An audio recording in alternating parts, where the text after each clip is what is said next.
Memphis track boy, let's go. My Colorado swing. My Colorado swing. My Colorado swing. Welcome into a new BuffStampede Radio. Adam Munsterteiger, the publisher of BuffStampede.com, joined by football analyst William Gardner. And William, we've got some actual Colorado practices to talk about. I'm pretty excited for this show. Yeah, real football. I think everybody's been waiting for this. I don't know. I mean, we go back to the stupidity and goofy crap. No, we don't need to do that. Yeah, although this one was less goofy than most years, I guess. I don't know. Yeah. And it seems like a lot of those. I think. Well, I was going to say it's a lot of the stupid anti-Coach Prime and Sanders family hate sort of died down, but maybe that's because he was not feeling well. Maybe most of these jackwagons found a little ounce of class. I doubt it, but Yeah, I don't know. At this point, I'm kind of got a pessimistic view on how the media is going to cover this going forward, just because nothing they've shown from the national side has been anywhere close to fair the last couple of years. And even 30 minutes before Coach Prime's press conference, he's going to tell everybody what his issue was. And there was an account with a lot of followers that put out that he was going to resign. And it's like, I was telling Brian this on our analysis video, like, there just isn't repercussion anymore for journalists that just do that stuff. They just move on to the next topic. And it kind of sucks, man. It really does. yeah, nothing you can do about it though. So it's hard to. I don't know. I have a hard time getting worked up about it anymore. At this point, Coach Prime keeps proving them wrong, and that's all. That's the best revenge is go out and pee in their Wheaties by winning. William, it's crazy that Coach Prime's press conference to talk about his health, update everybody, was just 6 days ago. It's kind of like camp time. It feels like 2 weeks ago because we've gotten so much other football information since then. But I feel like we've got to start this podcast there because we have not talked about that since last Sunday's show. It's kind of crazy what he had to go through in watching those videos that Bucky's put out there. I mean, how much do we spend our time just telling people to be patient, right? Because we had some inkling of what was going on. Weren't going to report anything, but it was a serious deal. And I'm glad that now folks know everything that went on.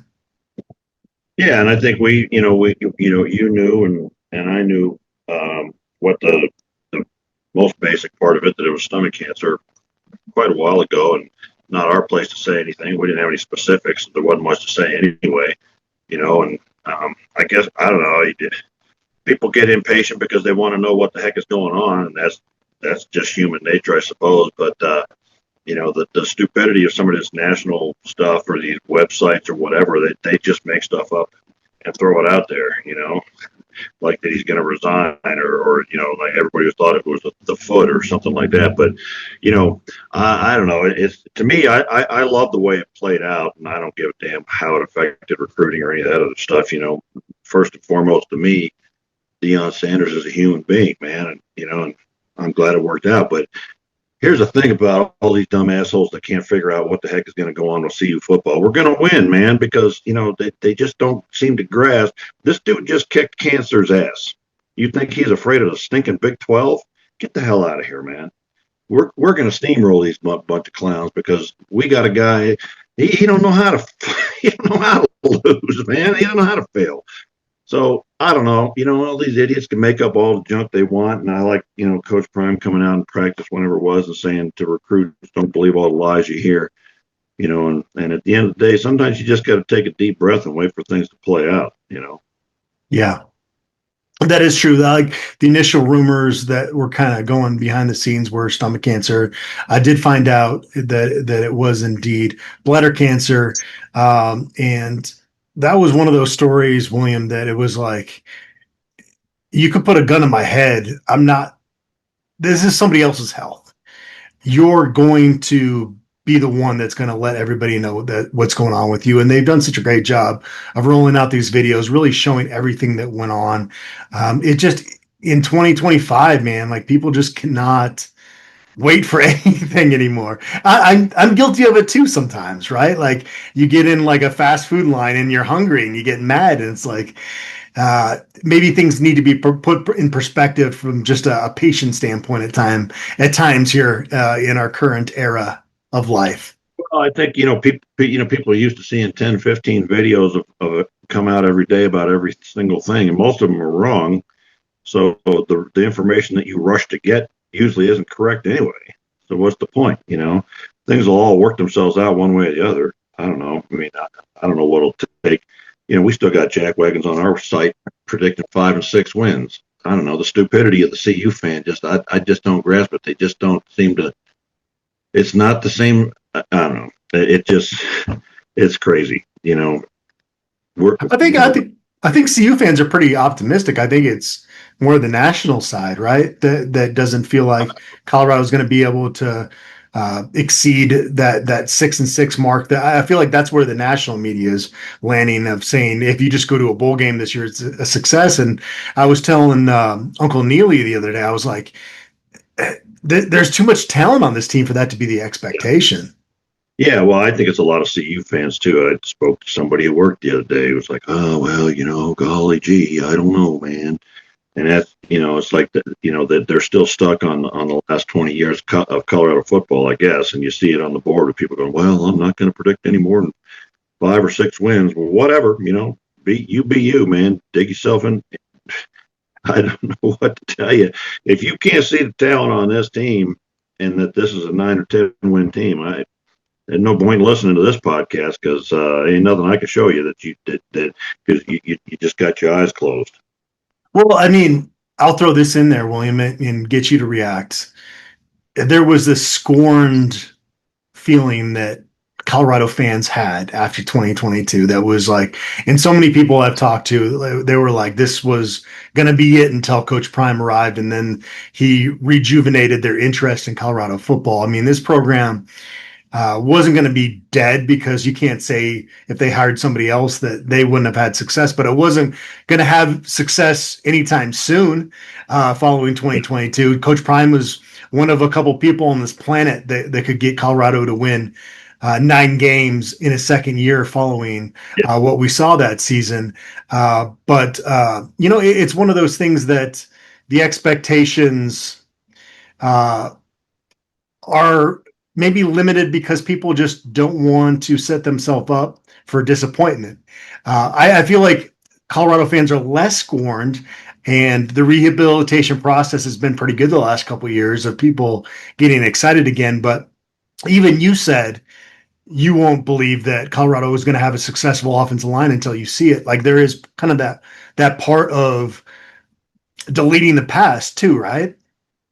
Well, if you haven't seen it yet, again, this is my favorite line, I guess. I don't know what to tell you, man. If you haven't seen a better offensive line so far in the first week, and granted that it's not full pads and going against somebody else, but my God, man,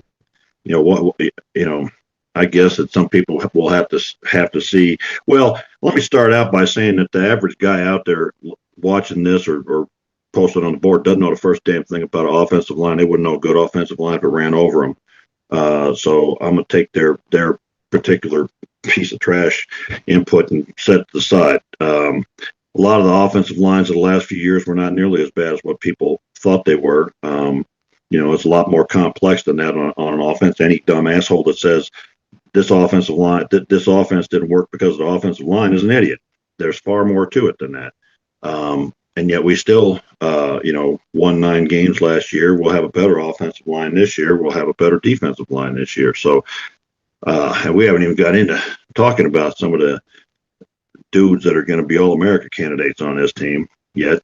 So I don't know. I think, you see the excitement of Coach Prime's first year. And like, you're right, man. I mean, this program was dead. It was freaking zombie time, man. It was double tap and freaking Walking Dead at the end of that 2022 season. And I wasn't even 100% sure they'd get anybody to take the damn job, to be honest with you.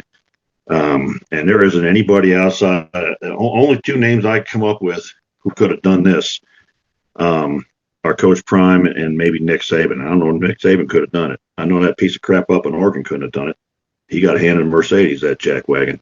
So I don't know, man. The progression, it isn't even linear. It's logarithmic, man. The progression of this team year to year so far has been significant each year. And it's going to be the same this year. I know a lot of people, the clown college view of it is without Shador and Travis and the other wide receivers, we can't win. Well, that's just sheer stupidity. We're going to be better in the wide receiver room this year. Remains to be seen what the offensive mentality is. But I think we got the opportunity to be very good at quarterback this year, and we'll talk a little bit more about that because those guys are showing me something. So I don't know, man. If you got to dig in and find a reason for CU to lose, it's like I said to somebody at work. You go looking into the body of work of anybody, you're going to find things that can make you think it's not good. You want to find a bad, you'll find a bad. But if you can't see the good here, well, it's as plain as it could possibly be.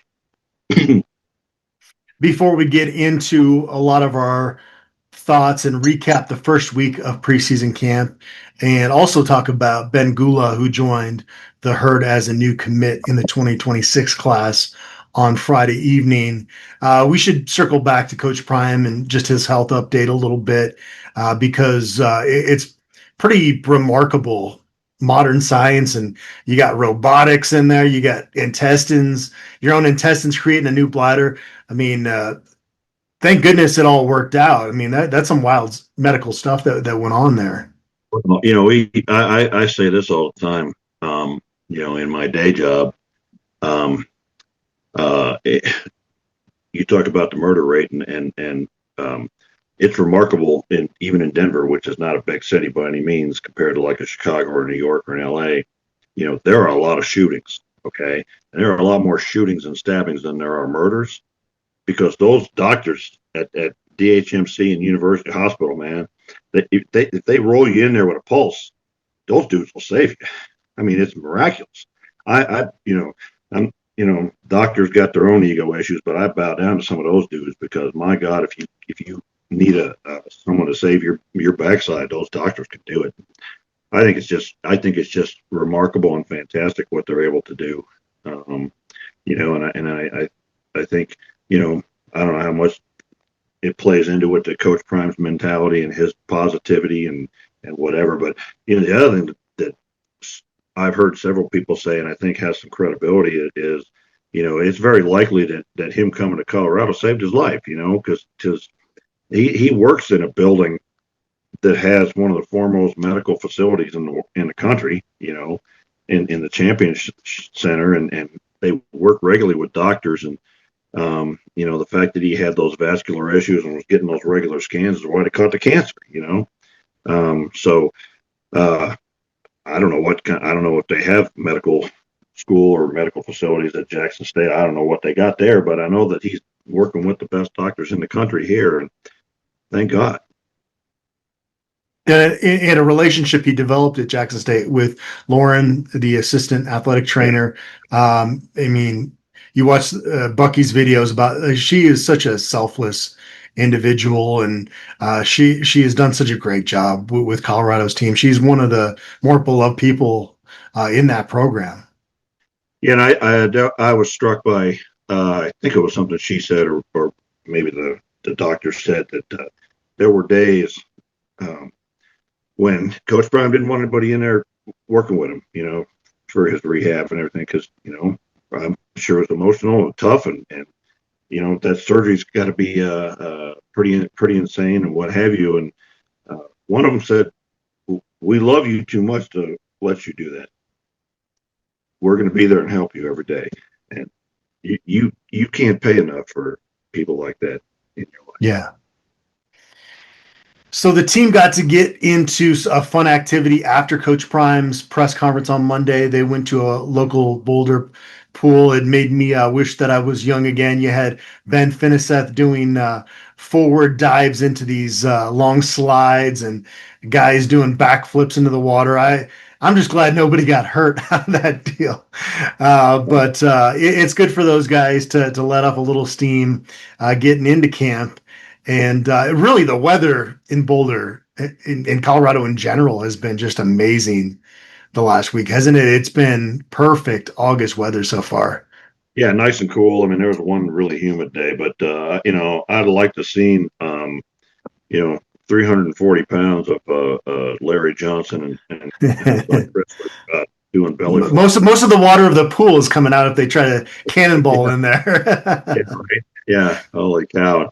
Like you said, doing flips and stuff, that sort of thing, like kind of cringe and hope nobody slips on some wet pavement or whatever. But that's the kind of thing. It almost happened. Yeah. That's the kind of thing you got to do to build that sort of camaraderie and chemistry that we didn't have 2 years ago, but we did have last year, and that I really think I see this year as well. So that's some fun stuff to start things off, and then you get into the grind. And after Coach Prime talked about his medical issues, Charlie Offerdahl addressed the team. We had kind of wondered where he was, and I think a lot of people did. Unfortunately, he had suffered some concussions, and the last one was really scary. And this is somebody with a really bright future. And he poured a lot into this Colorado football program as a running back and as a leader, and just somebody that is going to be a forever Buff. It's tough that he can't play his final year of eligibility. I think we had probably 4 backs slated ahead of him this year. Now, if injuries pile up, then you wish you had a Charlie Offerdahl around, but you also got to respect that he has to do what's best for him from a health standpoint, and so that he's going to be a dentist. And he joked with the team that if you guys need grills once I graduate from dental school, I got your back. Yeah, I never figured why anybody go to dental school. I guess that I think I read once that's the profession with the single most depression. Although because nobody wants to see you, right? That's right. Why. Nobody wants to be there, and nobody's happy about it. But I don't know. Might never barely see my dentist. He hires hot hygienists, and they do everything. So I'm like, okay, I don't mind going in there. Yeah, I think Charlie's going to be fine there. He doesn't seem like a type of guy that's going to let life get him down ever. Well, it's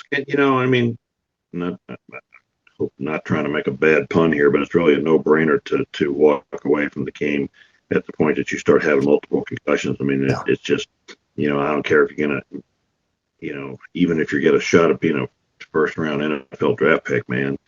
You want to have quality of life when you get to be my ancient advanced dinosaur age. Yeah. George Hageman addressed the team early during camp. He lost quite a bit of weight. I mean, he's never going to be confused for a small human being. He is one of the most massive human beings I've ever seen. But I've been following him on social media, and he's been working his butt off with a weighted vest, doing his walks every day. It's kind of giving me some motivation. I've gotten out there. I've gone 30 miles in the last week, and so I look to him as a source of motivation. Sometimes it's tough when because I ran a marathon back in 2022 and I just kind of fell out of it. And I've always wanted to get back into it, train for the Boston Marathon once our kids go off to college. So I don't want to lose too much. And so getting that motivation to drop a few LBs, I'm down 10 pounds now, I credit some of that to Hageman, just watching him on social media. Well, and I see you watch over the course of this summer and late spring that a lot of those big offensive linemen that he's working with changed their bodies too. So I wonder if there's a connection between that, when you got those guys out there running or whatever, maybe you can run with them or what have you. But a lot of those big guys have changed their bodies. And I don't know if he worked with the strength and conditioning staff or what, but congratulations to him. And hopefully it gives him more energy going into the season and I don't know, helps translate into more success up front. Yeah. Byron Leftwich, again, introduced to the team. He was brought up there in the spring, and we'll hopefully at some point get a chance to talk to Coach Leftwich. I would imagine in recent months, if there was another higher profile gig, you can't turn that down.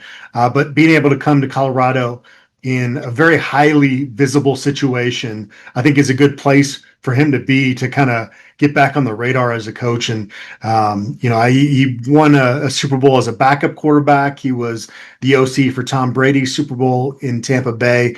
And I think those of us that are old enough to remember him at Marshall will always remember that game where it was a broken leg, right? Where the offensive linemen were basically pulling him down on that, or helping him down the field on that final drive.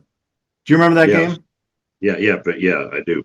Yeah, one of those kind of tough guy things. One of those rare quarterbacks. Like that Cepho Lufau warrior. Strength right there is what I put on our message board. Yeah. And I think adding him to the staff, just like along with Devin Ruff, and these are not just they're pieces to the puzzle, and they're adding to the quality of the staff and numbers of guys that they got there to do things. And Byron Leftwich is a good guy to tutor these quarterbacks and work with Shermer on play calling and what have you. So it's just I call it like small additions to the staff to kind of perfect it and keep building, keep making it better. Keep competing with the big boys, I guess. So that's what I look at here, and just another piece of the puzzle. You mentioned Devin Ruffin is joining the staff. He's going to be coming on board as assistant director of player personnel. Not a whole lot that's out there about him. I'm going to do some more digging. He was previously at East Tennessee State, originally from St. Louis, played linebacker at Bowling Green, and he joins that recruiting staff with Corey Phillips, Darius Dardenbox, Alexis Ellis, Malika Slayton, and Jock Upton. And so I think that kind of fills, he and Jock Upton kind of fill that role that Devin Rispress was kind of serving for Colorado last year. Now he's at Florida State. Yeah, and I think that, you keep adding to that group and more eyes on the prize and helping to develop that room. I see some of the stupid comments over this past summer about that staff, but I think they're doing a fantastic job. They're getting us in the game with some really highly rated guys, and sooner or later we'll start winning those battles. I think we'll win some of those battles on this class before all said and done. So I think that's a good addition. Young guy that's got a really good reputation out there in recruiting. So I don't see how you can go wrong with that. I saw somebody complaining that he came from East Tennessee State or something like that. I mean, you got to work out. He's not the director of player personnel. Right. That's Corey Phillips. You get a buzz about a guy that's an up and comer, and you give him that shot, and then they move their way up the ranks. That's how it works. Yeah. Well, unless you're at Oregon, then you don't have to go up the ranks because you got daddy. I love that you've worked him twice into this podcast, and I'm not the one steering you in this direction, William. No, I'm feeling a little salty today, and okay. I got these, I don't know for what Coach Prime's.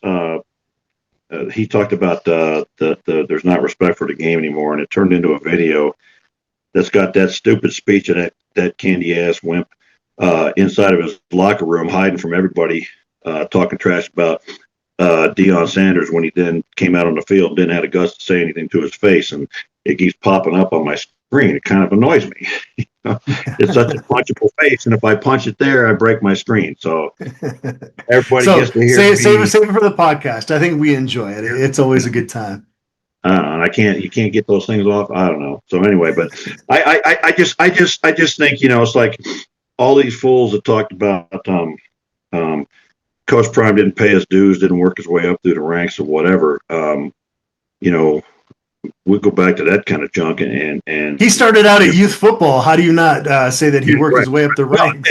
And also he paid his dues in different ways because he is who he is, and he is one of the great players of all time, and so he got an opportunity at this level, and he's making the most of it. So that when you talk about Devin Ruff, and that this is the way that I love that young African American coaches get an opportunity with a guy like Coach Prime, and now you start to make a name for yourself, and now you've got the opportunity. Now it's on you, right?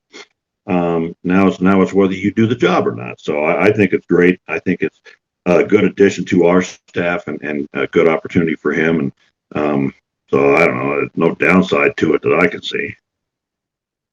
Ben Gula became Colorado's 10th commitment in the 2026 class. He's from Fort Lauderdale, 6'5", 285. Could play any position on the offensive line in the future. I know the DNVR guys have said that he's projected as a center. I've heard that he could play anywhere on the line. Do you have a sense for where he might fit in if that was your call? He ain't playing center. I'll tell you that right now and bet a beer on it. But you watch his film, and he's very talented at left tackle, and he's got the athleticism and the reach and whatever to play out there at left tackle. I think I saw on his own huddle board, I looked yesterday, and he lists himself at 295 now, which I believe. And so he's tall and long and athletic and really got nice technique. And so I expect him to come in and get a good look at tackle and guard and, maybe center. I don't know. We got some guys already in here who are more better built for center, I think. But it's nice to have a guy that has the ability to play all 5 of those spots. And so you've got some flexibility. I say bring in the talent and let it land where it lands. UCF was his other finalist. Indiana, Maryland, Texas A&M, USF were some of the other programs that were after Ben Gula in this process. He's the second O-line commit this cycle, joining Xavier Payne, who's also from Florida. And this is the third Florida commit for CU in this 2026 class. Again, they have 10 guys. So the other 7 are all scattered everywhere. Illinois, California, Georgia, Texas, Washington, Mississippi, and Louisiana. So we've seen a shift in the way that Colorado recruits under Coach Prime. Obviously transfer heavy, but also at the prep ranks is you don't just have a couple or 3 states where you send all your coaches out. They scour the territory. Now it's very selective and kind of national recruiting that Colorado is doing. And I think it's finding those guys where the faith aspect of Coach Prime lines up, because that is something that's going to make it easier for that player to really thrive, I feel like, in this program, just from a motivational standpoint. But, just kind of finding guys that they feel fit their system in different places. It's been interesting to watch the recruiting. Well, I think, they're looking for guys. You watch these videos of how hard they work in the off season. And I'm going to tell you right now, I know I'll get somebody say, well, everybody works that hard. That ain't true. That is not true. And they're looking for guys who will come and join in that and not be belly aching and crying and whining and going to compete as hard as the next guy. So that's a big part of it to them. I like Ben Gula and Xavier Payne, to me, are bookend tackles, because Xavier Payne is much more suited to right tackle, at 6'7", and with his size, and then Gula's got the athleticism, I think, to play the left tackle. But either way you look at it, you got a couple of tall, big dudes that are going to be ready to play pretty early. And speaking of the national thing, that I was amused with the somebody asked, I think it was Zy Chrysler, something about they got 8 dudes from Mississippi on the team now, which is probably got first, and like he said, Mississippi's not a heavily recruited state, but we got 8 dudes from down there, and they all look like they could play. So you find talent where it comes from. We got Jordan Seaton was playing his senior year at IMG Academy in Florida, but actually he's from Maryland, and so that's just we got to developing a roster from all over the country, less so from the West Coast where we're used to, and more so from, I'd say, sort of around the East Coast and the West and South areas. Yeah. It's good, man. Like, Boulder needed to be more of a melting pot than it had been. And we've definitely seen diversity improve in the area since Coach Prime got to Boulder. So that's been one of those things that's beyond football that's been great to see. Have you seen the official offer letters that have gone out? You can start doing that on August 1st. That was designed by Derek Markell from CU's creative staff, and they had a trading card theme. I thought that was the best. That's the best official offer I've ever seen, I think. Yeah, the coolest thing to me was that they gave him a page full of rookie cards of each of the coaches in the NFL. I was like, that's the coolest thing I think I've seen. And their own trading card with like the grade on it, Yeah, Yeah. yeah. That's fun stuff. You know, an anaplastic sleeve and everything. And I think that, you know, I come get them signed by the coaches. But I think you know, with the answers to the questions about Coach Prime's health and where he's going to stay, and my God, I hope the people worrying about whether he's going to leave or not will get over it now, because you know, could he have said any more clearly that he is in Boulder to stay? Than he did in that press conference on Monday. So I think that's going to start making a big difference on the recruiting trail. I know that you know, those coaches out there are telling lies to kids about Coach Prime and how long he's going to be here and what's wrong with him and all that. But there's nothing that beats lies like getting out and telling the truth. So I think it's all out there and it's going to really pick up now. Coach Prime said that when he got to Boulder, I'm a need to be needed person. He felt that he had a calling in Boulder, and you know, it doesn't matter how spiritual you are. He said that God told him to go to Boulder, and we've seen how it played out with his health situation with the University of Colorado providing a big assist there. So it's been a match made in heaven that none of us could have predicted 3 years ago. That's for sure. It's pretty amazing. I say this tongue in cheek. I mean no insult, but I do wish the Lord would instruct Coach Brown to send me $100,000. Just, you know, saying. That's not how he works, William. That's not how he works. You don't know. You know, maybe he likes me secretly. I don't know. But, I think it's worked out well for him and his family, and I think it's obviously worked out great for Colorado football, and I think it's worked out great for college football. I think this is the most exciting thing in college football.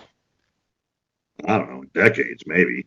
What he's doing here in Boulder, and you know, they can't stop looking, all the others, and looking for reasons to you know, cast negativity on it. But you know, when he starts rolling through the Big 12 the way he's going to start this year.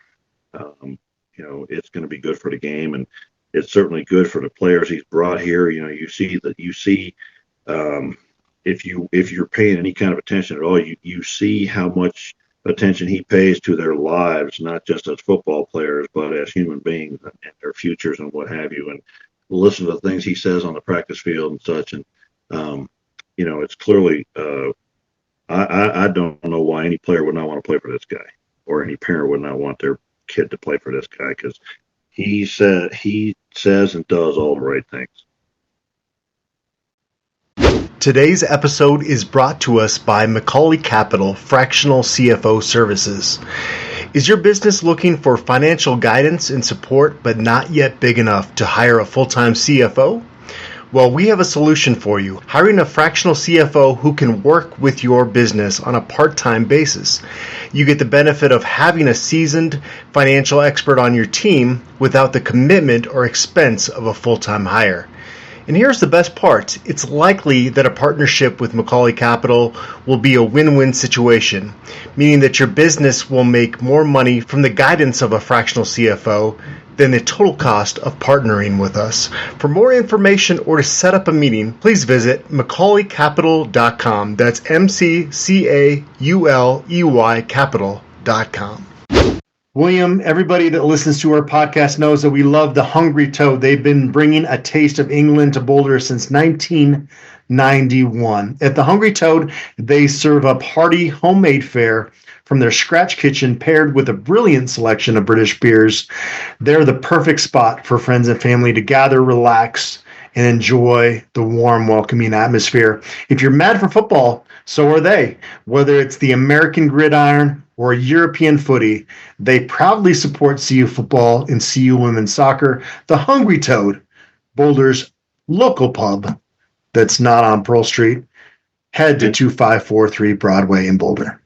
And you know what? Hans Serrata don't take no whoopings either. He hands them out. How's that for a second? I love it. I love it.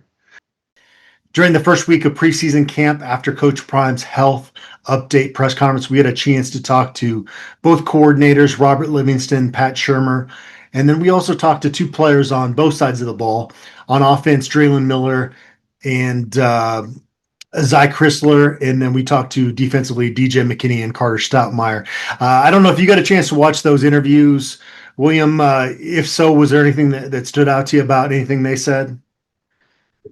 No, I mean, I saw some of them, and I don't know. I'm you know, I'd rather watch the practice footage. Frankly, it's also always interesting to hear observations from players and coaches. I thought the Shermer interview was interesting in terms of some of the things he had to say about diversity, and was fairly frank about what they were missing last year and what they were able to do. And so I thought that was very positive. I don't know. I thought Livingston talked about going to do some more NFL things this year, because I think he's got more NFL players on that defense this year. So I think it was interesting and exciting for both. I enjoyed Zy Chrysler. He's got an interesting personality. He's a big damn dude. Yeah. And I just as an aside, I watched some one-on-one drills, and he damn near knocked Omarion McNeil's teeth out with a punch to the chest on one of those. But then Jordan Seaton came walking over to him and Larry Johnson, and Jordan Seaton is 6'5", 310, and he looked little next to those two dudes, which just tells you what kind of size we're going to put out there. But I thought his interview was interesting, and then there wasn't anything that came out of that was really unexpected to me. Carter Stoutmeyer, getting full time at safety was good, I think. And so I don't know. It's just a fun first week. There's a lot of other things that I would take away from the practice videos and stuff, but I don't know. I thought the interviews with the two coordinators were more informative than normal coach interviews. And I share a lot of my thoughts with Brian Howell in our analysis videos after those interviews this past week. I don't know how you kind of labeled your notes this week, William. I went practice by practice and just jotted down a handful of notes for each. A lot of these were done in short, so you're not going to overanalyze too much. But I got quite a few notes here. How do you have yours organized? I'm questioning how we should go about kind of just going back and forth here. I just kind of do things in order of how I see them. Whatever I see, Okay. I write it. Okay. I don't know. Starting at the beginning of the week, so we'll be kind of on the same timeline here. Okay. That work? Yeah. Go ahead and throw stuff. Yeah, practice 1 was Tuesday. Isaiah Harge was in a gray jersey at breakfast. So the possibility of him moving to different spots, we talked about that with our Top Buffs countdown, is still there, but he's still practicing at slot receiver, man. There's so many talented bodies in that room. Omarion Miller just started out camp with a bang. We'll talk about him a lot as we go through these practice videos. Martavius French with an INT during teamwork. And then the last note I had on that first day was the fact that Kareem Harden was picked by Pat Shermer as his top offensive guy, and DJ McKinney picked by Robert Livingston as his defensive guy. Kind of building off our last topic there about the O-line. And I feel good about Jordan Seaton, Zy Chrysler, Larry Johnson. And then I was thinking that it would be, probably McGill at center, which I think is probably still the most likely scenario. And then Xavier Hill from Memphis. But, Harden, getting that mention early on, he's on the radar early on. He's going to battle for that, one of those guard spots. Yeah, I mean, I think he's got an advantage, and he played for this coordinator last year, so he maybe will know some things that the other guys still got to pick up. Or he's also been seen by Shermer, but it's not a bad thing for him at all to have his name called out. So I think he's probably in the mix. I think there's so many guys that are in the mix at Garden Center. It's kind of nuts, So I think we just got to wait and let that play out. One practice, that's not full go. It is hard to give you any kind of information about the offensive line. But that's good. The more competition, the better, really. Is what I think. So I don't know. I think Carter Stoutmeyer, you expect to hear that name called, and McKinney as well. So I don't know. I think it's hard to take too much from a first practice. The one thing I would take, the couple things I would take from this first week of practice is that we got all America level guys. I'm going to call them the Miller brothers, even though they're not brothers. if there's a better combination of It's Miller time. It's Miller time, right? Thought you came up with that. I'd like somebody to show me another team with better pair of wide receivers than Omarion and Draylon Miller, because those two dudes, Omarion Miller, looked like an NFL All-Pro out there this week, and he's not going against slouches on defense either. So I think he continued to build the excitement for me. Trying to think who else. Draylon Miller for sure. Going back to Omarion Miller real quick, he reminds me so much of Larry Fitzgerald. Just like kind of just the way he maneuvers as a receiver, especially his gait and just run as a player. In size, he's got the hair too. Right, he's got the size, and he's just so explosive too. I just don't see how they're going to cover the guys we're going to put out there on the field this year. Most of the teams we're going to face. So those stood out to me. Larry Johnson really stood out to me all week long in terms of what I saw from him at right tackle. He's just so ginormously huge. There was one play against Sammy Okunlola that he kind of pushed him out. Didn't really have very good technique and just muscled him, because he's just so massively huge. Zy Chrysler looked great in the one-on-one pass protection.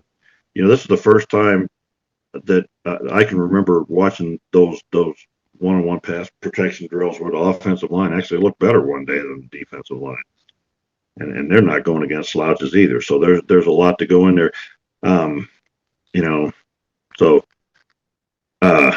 Those are a couple things that stood out to me. Nice. Practice 2 was on Wednesday.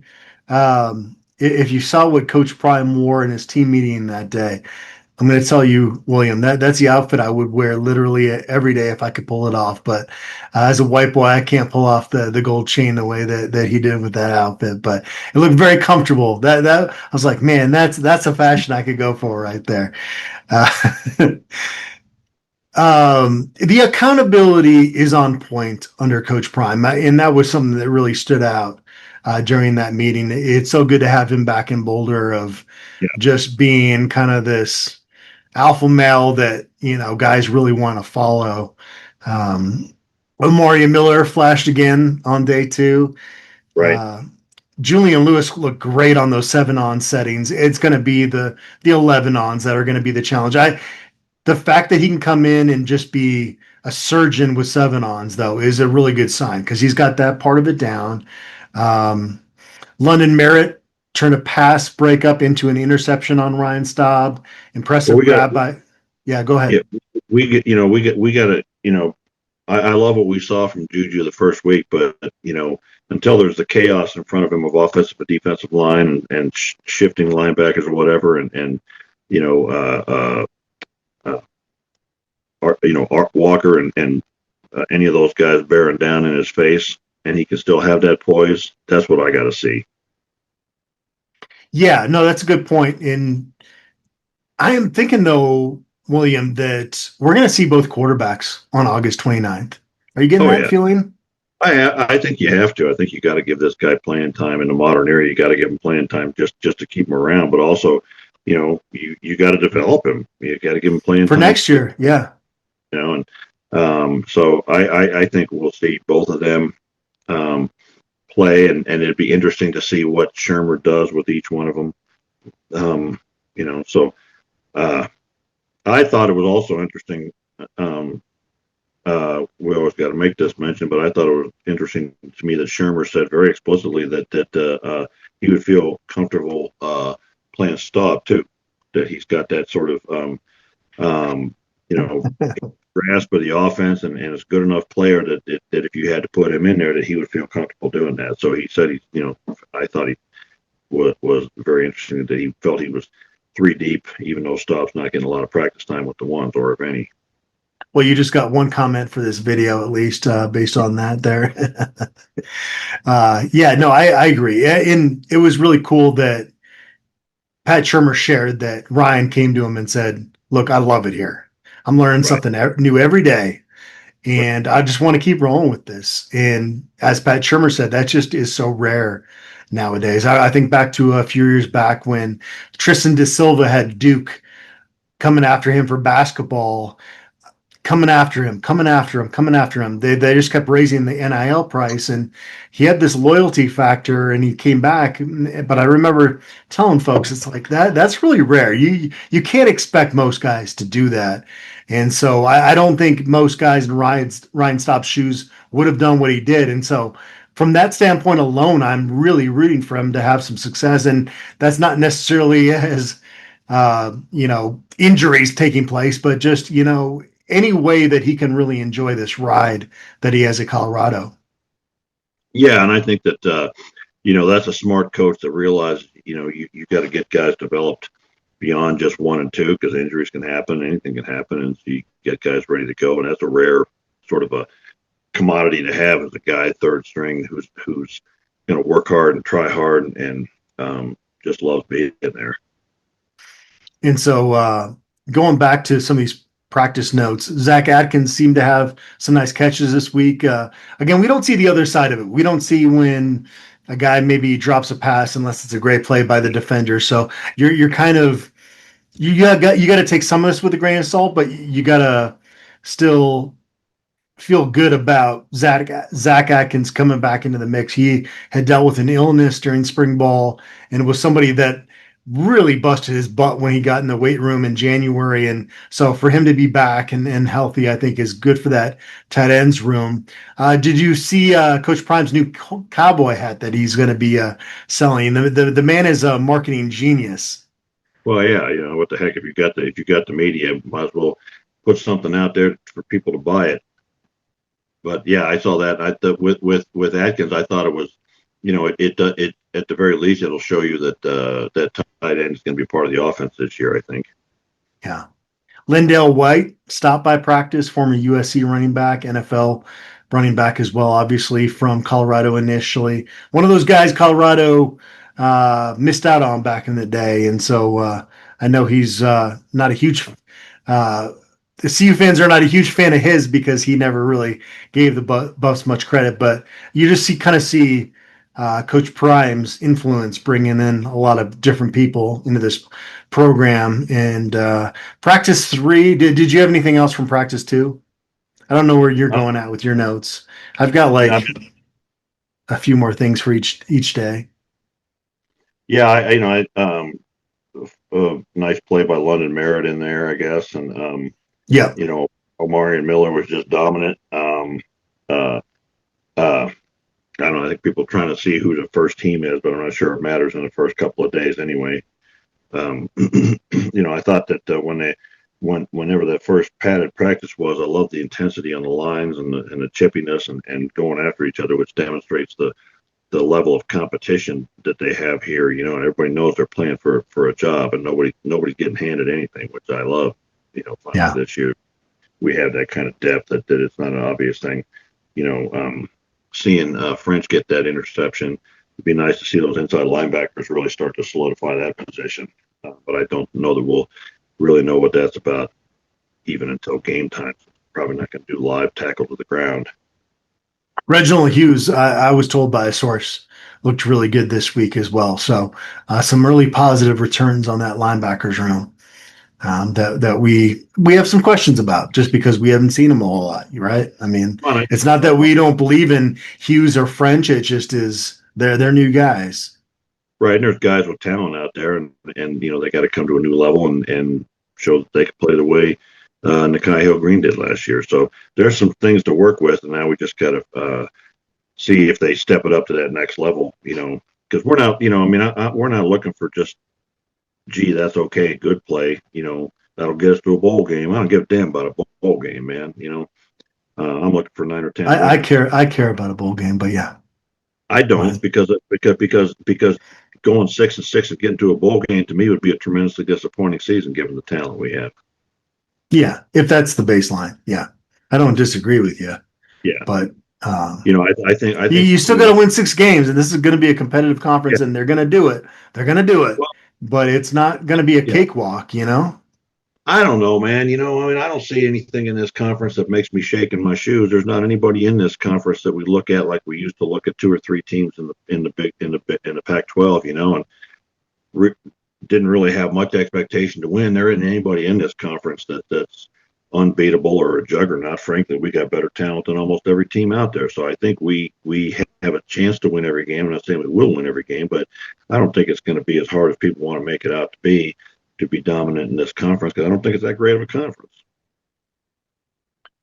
Practice 3 on Thursday. They did good on good, which I love to see sometimes. I know, especially as you get into the season, you got to go scout team and all that, but it's good to have ones versus ones at some points to really go at it. And we've seen Omarion Miller and DJ McKinney a lot go head to head. Man, that is a fun matchup, and that's the best thing for both those guys. And so it's good to see them doing that. You mentioned Omarion Miller. I mentioned him earlier. We're going to mention him again.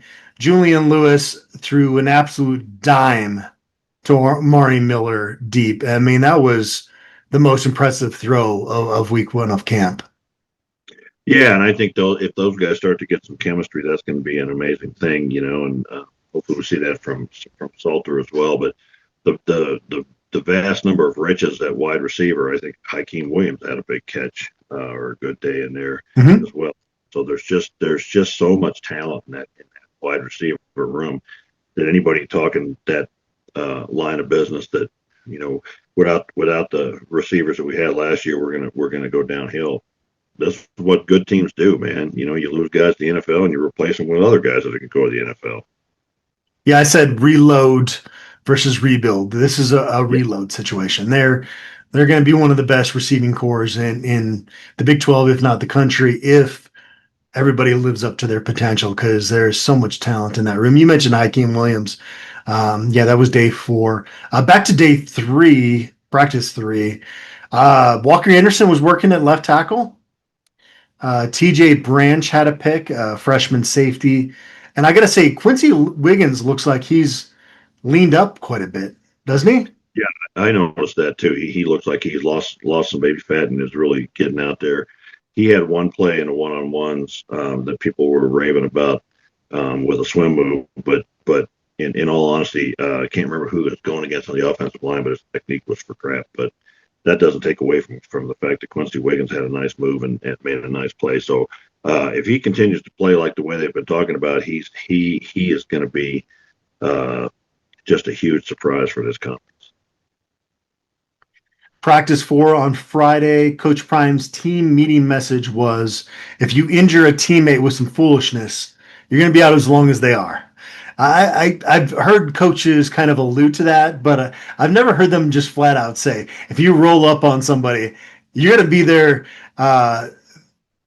partner in the training room, because you're not coming back till they do. Have you ever heard that before? I had not heard that. I mean, I think, you got to, I don't know that you could apply that 100% to anybody. Probably out there, not. Yeah. But it's a good message to send though, right?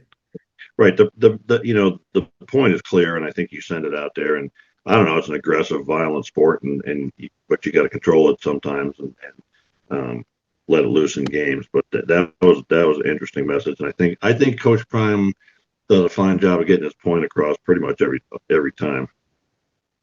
Yeah. Jack Castera had a nice catch in practice 4. Caden Salter got to show off his dual threat capabilities. Michael Welch, nice practice. DeKalen Taylor, your guy, had some nice open field wiggle to him. We'll talk about him in practice 5 as well. Zach Atkins, a touchdown catch. Dallin Hayden breaks free for a touchdown. Hakeem Williams with an impressive TD catch. Noah King with a solid PBU. And Tion Parks also made his mark in week 1. The message, though, from the coaches after practice 4 was that they regressed a bit, that they didn't play with the same passion that they had seen the first 3 days. So, but that's expected. It happens every preseason. Yeah. Right. You can't give max intensity every single day. That's just not human nature, So you're going to see regressive days, and good coaches take advantage of that, And I can remember at times, my coach restarting practice, or whatever, and using it as a teaching tool. But it's not realistic to think that everybody can play. That there are Deion Sanders and Michael Jordan, guys like that who do that, but that's not the norm for human beings. So I don't worry about that too much. They're going to be down days in any team's camp, and what you're trying to do is to get them physically and mentally sharp for that first game, and then keep them on that, that you're ready on game day. You don't have to be ready on practice day. You got to be ready on game day. My favorite thing that any coach said during the first week of preseason camp was Robert Livingston, when he was talking about folks showing bad body language. And he said, if you do that, you won't play for me, dog. I'm a big body language guy. Like, there is something to a chemistry within a football team, and to just how it operates when you got guys that are moping and just not good team guys that are just giving bad energy. Like, I'm a Celtics fan, and when Kyrie Irving was on the Celtics, it was like, I didn't like the team because he was such a bad body language guy. And so I've always been a big proponent of you've got to show confidence when you're in a competitive endeavor like football. And even in basketball, like I always turn to my wife and I'm like, analyzing body language, I'm like, this guy's missing this free throw because I don't like his body language. It usually turns out pretty well. Body language is important, and I like that he called them out on it. Yeah, and you got to show that fire and intensity, and you had a coach once. He said, you can either get better or you can complain about it. You're going to do one or the other. You're not going to do both. And so you got to constantly teach young players. This is what I've been saying for years about coaching. It's like these guys don't come into college knowing how to do this, man. They don't know the details and the nuance of football, but more importantly, they don't understand the intensity required to be great all the time. And we got a staff that's going to show every single day, man, whether it's Swayze and his guys or Coach Prime and the football staff. They are going to be modeled, and that's really one of the genius parts of having so many great NFL players is they get it. You talk to an Andre Giroux, he can tell you, man, you got to give it every single day. This isn't something you can just turn on with a switch. So I think that kind of thing is great. And maybe it's not as great of a quote as walk into the storm, or get your horns out, or some of the great quotes of great CU coaches past. Great. If you didn't get the sarcasm in quotations there, yeah. A buffalo walks into the storm. I think that's what you were going for, right? Yeah. Yeah, and I think Neuheidel famously said, "Got to play with your horns out," or something. I think that was right before Chris Paoli tossed him into a locker. But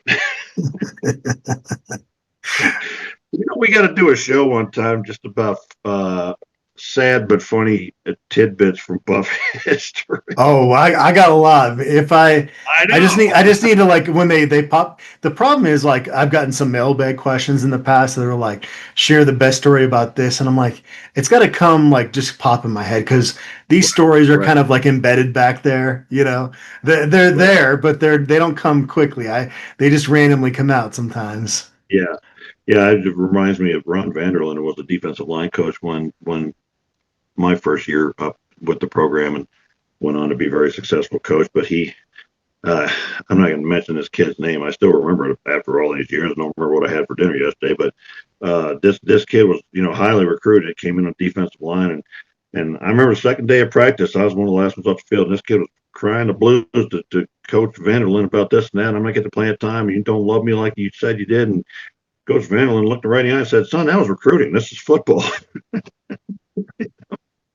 Yeah, no, like 3 memories just popped into my head, but we got to get through this first week of Colorado football. But that's what we should do, is we should just randomly on our cell phones and our notes, just put down random stories and like do an episode next off season of just going through some of this absurdity that we've seen over the years, because it's been a fun ride, but an interesting one at times as well.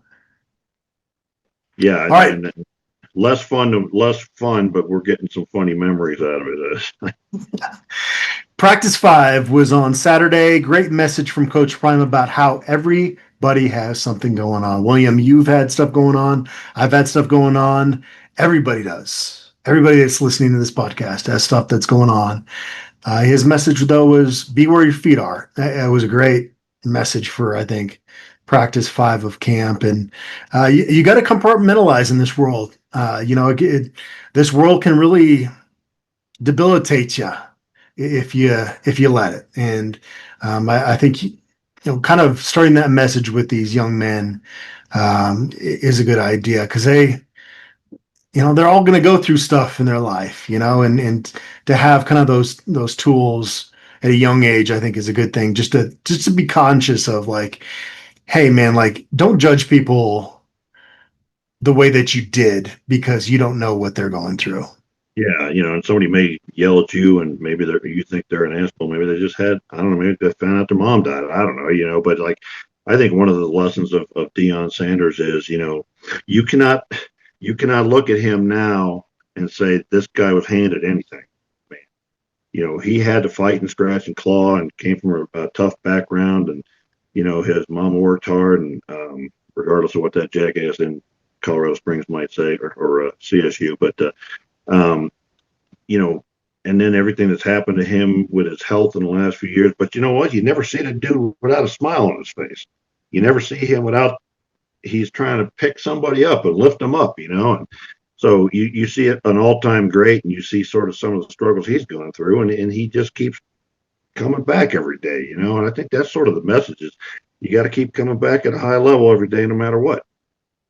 We're all going to have stuff that happens in our life, and some of it feels tragic in the moment. Some of it is tragic in the moment, and some of it's less so. But you still, if you want to be successful or whatever you do, you got to step up and do your job. And Omarion Miller went through some stuff, coming back from that injury. And we talked a lot about the touchdown catches he made in that practice on Saturday. Yet another touchdown catch during teamwork. There was a part where Phillips mentioned he dropped a pass earlier, so he's human. But again, just a fantastic week for him. Were you excited to watch Chauncey Gooden and Gabriel Lightfoot go for it until there was a false start there? Say that again. There was a race between Chauncey Gooden and Lightfoot yesterday. Lightfoot won, but there was a false start. So then they called up DeKalen Taylor versus Tyrekus Davis. And Taylor won that, and he got to break down the team huddle. That was your guy, man. You love DeKalen Taylor. That's your guy, and he's apparently the fastest on the team. We got that question for a mailbag story. I don't know where Cam Michael is right now with his recovery in terms of just speed, getting back to what he ran in high school. But Taylor's got some wheels, man. Wait, you're saying that the winner of the Lightfoot and Gooden race wasn't the fastest on the team? Did they yeah. Surprisingly, Chauncey Gooden is not Colorado's fastest football player. Did they throw a turtle in that race? Did they time it on the sundial? Hey, I can go on all day, folks. They were working for it, but they tried too hard. Yeah. Gooden like face planted it. I think it was Lightfoot that had the false start because they had to go again. So yeah, you don't want the big boys out there to I don't know. I've made this analogy before, but it's like the hippos in the ballet hippos in Fantasia. Sorry, fellas, that ain't personal, man. But it's good levity, right? During camp, you need all those moments to just be able to lighten up a little bit. Coach McCarthy used to do a thing every camp. He'd take a day that wasn't that important, and he would switch dudes to other positions. Like Kurt Koch, who was an all-conference defensive tackle, one day he went and played tight end, and my God, man. I swear to God, I wish I had that video because as talented as he was a defensive tackle, man, he looked like a walrus trying to catch a baseball. And those kinds of fun things, but it gives guys a chance to do other things, and it's not that you're going to try to find a guy that plays a different position. It's really to break up the monotony, let them have a little fun out there. But, I thought, you mentioning Lightfoot reminded me that they got pretty chippy and had a little fighting going on during the one-on-one during the full contact stuff in pad that first day, which I like seeing that competitive fire because both on offensive and at defensive line. There's more dudes than there are playing spots, man. And you better fight for your life. But it's interesting, you just said that Walker Anderson got some time at left tackle, and that would be an interesting development if he developed into the backup there. Because he's got 4 years left. Who's the most likely candidate for that spot? For the backup. I mean, God forbid, obviously everybody's hoping that Jordan Seaton plays every down this season, but. Well, I think Cooper Loveless is a guy you look at because he's played it. I think Andre Roy is probably the most likely because he started 7 games at left tackle in the Big Ten last year, right? So to me, Andre Roy is the obvious guy, but who they might actually be looking at, I don't know. Cooper Loveless to me is a guy I'd line up at center because he did a damn good job against those NFL draft pick Michigan tackles at center last year. So I think there's lots. Loveless is probably right. You're probably right there. He's been participating, but he hasn't been down there the full time. Same with Taimani and Philip Houston as well. Those guys are all, I think, kind of hybrid rehab / part of the mix right now. Yeah, but I think they got some options. Walker Anderson is interesting. I wouldn't have pegged him as a guy who is in the mix at all this year. But if he is, that's a bonus. They're experimenting with a lot of stuff, obviously, right now. Walker Anderson would be a fun story. He got to UCLA, was not very highly recruited, and now he's here. And if he turned into something, that'd be fun. I always like those stories. Yeah, definitely. Sources tell me this is a better football team, William. It looks a lot different, but that's what I'm hearing. I'm getting right up in it. This source has been telling you that all summer. Well, we got into practices. The more verification you can get, the better. Yeah. So, I'm just repeatedly. I'm kind of shocked, and I keep watching Zy Chrysler and Larry Johnson, and man, we ain't seen that at CU in a long damn time.